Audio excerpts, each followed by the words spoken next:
Unfathomable Intimacies. Every egg a person carries form inside their ovaries while they are still in the womb of their mother.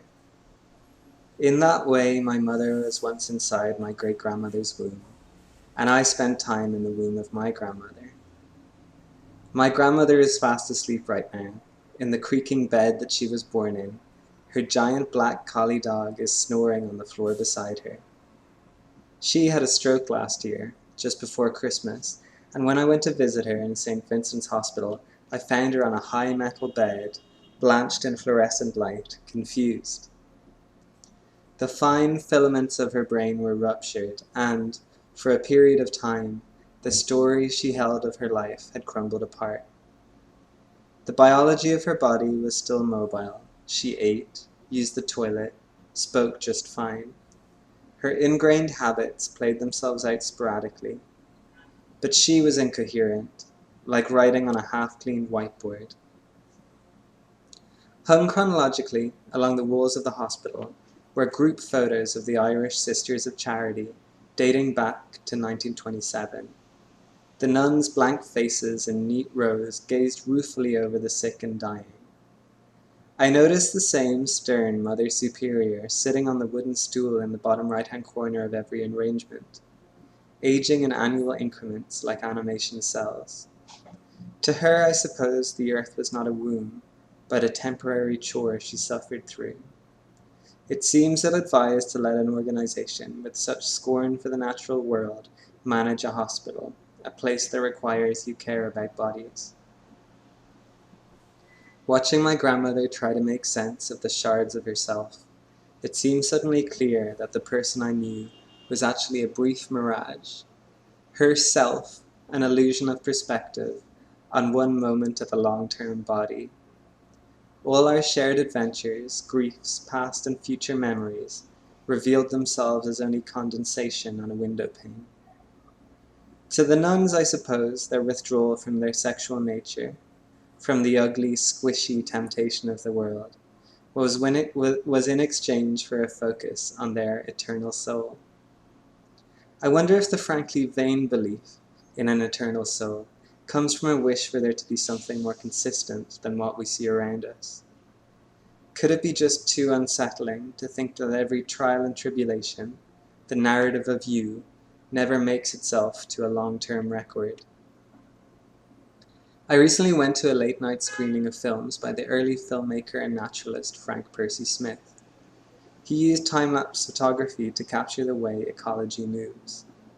In his accelerated world, steady things twist and turn. A planting bed is a clambering crowd. Trees comb their fingers through the sky.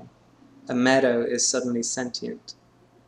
Up close, microorganisms ponder and rush like commuters on a train station. I have read that plants remember and even imagine events around them. Plants cooperate with other plants, form affinities, and display solidarity. Brazilian scientist Monica Galeano has shown that a plant's mind is spread across a field, talking to itself via its own audible language. Right now I'm in lockdown. The human world is in retreat from a microscopic virus. Every surface of New York City has been invisibly altered. Ordinary things, a bag of groceries, a railing, an embrace, now carries the thread of a barbed undead pursuer. For the first time I can remember, biology is being taken more seriously than economics. I imagine zooming out on Percy Smith's camera, taking an aerial view of civilization. The lockdown would be a sudden pause in a frenzied bloom of activity. Making a time-lapse on a geological scale, land masses would fold and curl like skin. Glaciers, pouring upwards, would carve and collide the typography of continents. Humanity would likely burn itself out. We order the world by the illusion of our body's edges. Language is a knife that violently cuts it apart for our digestion. If we trace her back 650 million years, our greatest great-grandmother was a fungus. At that time, fungal towers populated the Earth's surface, looming 30 feet high before gradually receding underground. Human sperm with their little wiggling tails are identical to the spores of the chytrid mushroom. In 1997, their discovery led scientists to redesign the species table, uniting animals and fungi into the same kingdom. Mushrooms are the sex organs of fungi. Their bodies lie under the soil as interconnected webs of stringy mycelia. Mycelia are mighty, their lifespan eternal. They channel nutrients between plants, protecting them, nourishing them, and dissolving their remains. They can bore through granite if they sense a mate on the other side. One honey fungi can grow as large as a continent. It is proposed that a web of mycelia may encompass the Earth's core, sharing information and materials like a global living internet. English has no words for the arousing force that pushes a mushroom up overnight, but in the Native American language of the Angolican family, it is called pupawi. Sometimes feelings pool in land, the way that sediment banks in a river. I remember walking through an empty valley in northern Arizona. It was slow-moving, expectant. The grass was ripe and languid, curling with each rush of wind. What moves the soil? The animals churn it up. Spaghetti worms wriggle it up. When I stand and my feet touch the earth, who is listening to the touch of my feet? A murmur of swallows dip for a moment and leave. A branch creaks. The ground feels like it is beckoning me, so I lay face down on it. The grass is softer than the air and smells that way that only grass does, so I mush my face in and breathe. An ant explores my eyelid.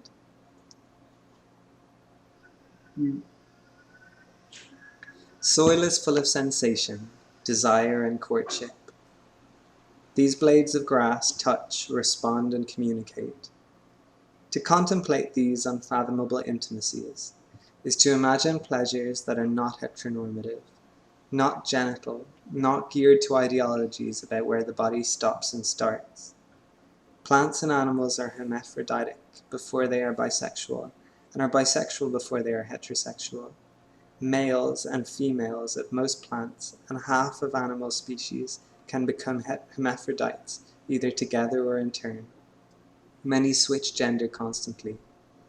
A fungus named Schizophilium commune displays more than 23,000 gender identities. I'm reminded of Judith Butler's observation that the inside-outside manifold sustains gender identification and exclusions that can never be totally successful. No body is an impermeable, closed form. If I lie here long enough, this ant will find a well of nourishment in my tear duct.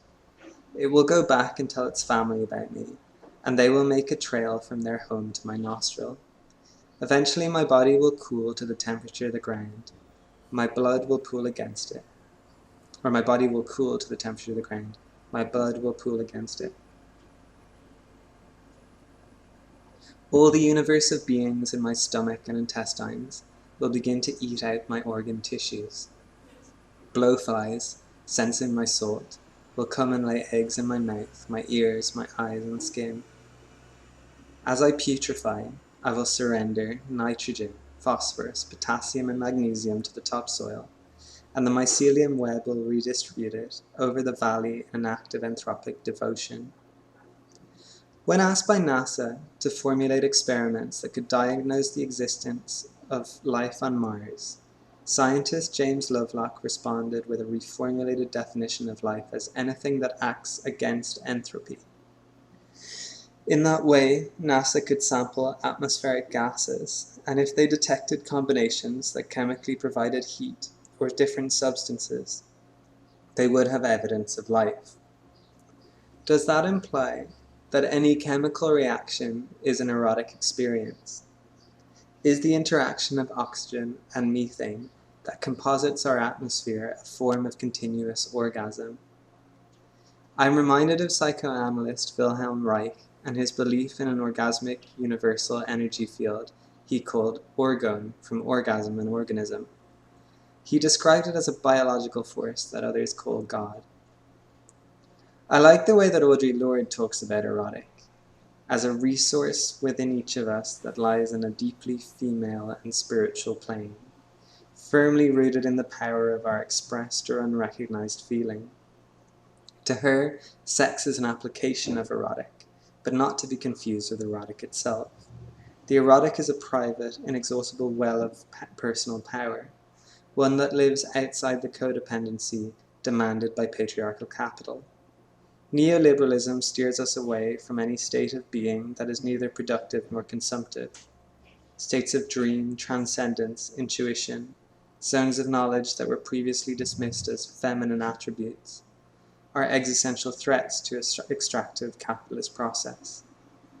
Capitalist logic, which aligns us to the earth in the same opposition as the hospital nun's death cult, never admits pleasure, fun, and eroticism as an end unto themselves. In our particular egotism, as in the Christian paradigm inherited, life is a tightrope over damnation. I think of my grandmother dreaming and my friends who are sick with the virus. I think of the people I have loved and the landscapes of their bodies in all their different configurations. It seems cruel to demonize anything they have done. I prefer to imagine that the honey fungus at the core of our queer earth monument is accruing our experiences into its economy of matter.